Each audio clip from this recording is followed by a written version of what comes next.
આમોદમાં HIV ads અંગે 2 માસથી જનજાગૃતિ અભિયાનનો પ્રારંભ. આમોદ જંબુસરના ધારાસભ્યના હસ્તે કેમ્પેનનું પણ ઉદ્ઘાટન કરવામાં આવ્યું. એચઆઈવી એડ્સ અંગે લોકોમાં જાગૃતિ વધારવા માટે આમોદ તાલુકામાં 2 માસથી જનજાગૃતિ અભિયાનનો પ્રારંભ કરવામાં આવ્યો છે. ગુજરાત સરકારના આરોગ્ય વિભાગ હેઠળ Gujarat state ads control society દ્વારા ઇન્ટેન્સિફાઈડ આઈઈસી કેમ્પેન શરૂ કરવામાં આવ્યું છે. સામૂહિક આરોગ્ય કેન્દ્ર આમોદ ખાતે આમોદ જંબુસર ધારાસભ્ય હસ્તે કેમ્પેનનું ઉદ્ઘાટન કરવામાં આવ્યું.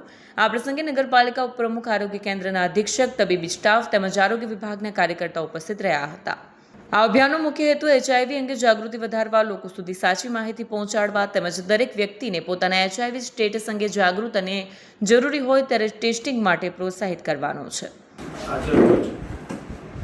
આમોદ આરોગ્ય કેન્દ્ર ખાતે ગુજરાત સરકાર સ્ટેટ એડ્સ કંટ્રોલ સોસાયટી દ્વારા એક જનજાગૃતિ અભિયાનનો પ્રારંભ કરવામાં આવ્યો.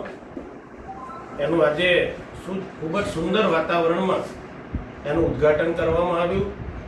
આ ઉદ્ઘાટનની અંદર અમારા નગરના પ્રમુખ એવા આદરણીય મિથુનભાઈ તેમજ નગરના ઉપપ્રમુખ આદરણીય સાજુભાઈ, અમારા જિલ્લા પંચાયતના બંને સદસ્ય આદરણીય કુલદીપસિંહ, આદરણીય દિનેશભાઈ, બંને મહામંત્રીઓ, વિપક્ષના નેતા એવા આદરણીય નિર્મલભાઈ તેમજ મહેબૂબભાઈ કાકુજી તેમજ ડૉક્ટરો, ગામના સૌ આગેવાનો, પત્રકાર મિત્રો વિશેષ ઉપસ્થિત રહ્યા. આ જનજાગૃતિ અભિયાન રૂપે 2 મહિના સુધી આ કાર્યક્રમ ચાલશે. ગામડે ગામડે, સ્કૂલે સ્કૂલે જઈને આ કાર્યક્રમ લોકો સુધી લઈ જવામાં આવશે, લોકોને જાગૃત કરવામાં આવશે અને આ અભિયાનને લીધે એડ્સ અને બાકીના જે રોગો છે એનાથી ખૂબ જ કંટ્રોલ આવ્યો છે. પહેલાં કરતાં અત્યારે આની સંખ્યા ઘટી છે.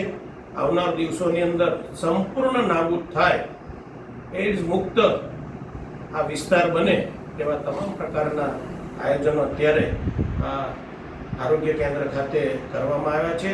અને આજે જ્યારે ઉદ્ઘાટન થયું છે ત્યારે આ આરોગ્ય વિભાગના તમામ અધિકારીઓને, ડૉક્ટરોને, સ્ટાફને, નર્સને, એડ્સનો વિભાગ સંભાળતા એવા ધર્મેશભાઈને પણ હું આ નિમિત્તે ખૂબ ખૂબ અભિનંદન પાઠવું છું, શુભેચ્છા પાઠવું છું. અસ્તુ, ધન્યવાદ. વંદે માતરમ. ભારત માતા કી જય. વિડીયો જર્નાલિસ્ટ મોહમ્મદ ખત્રી સાથે સત્ય ટીવી ન્યૂઝ આમોદ.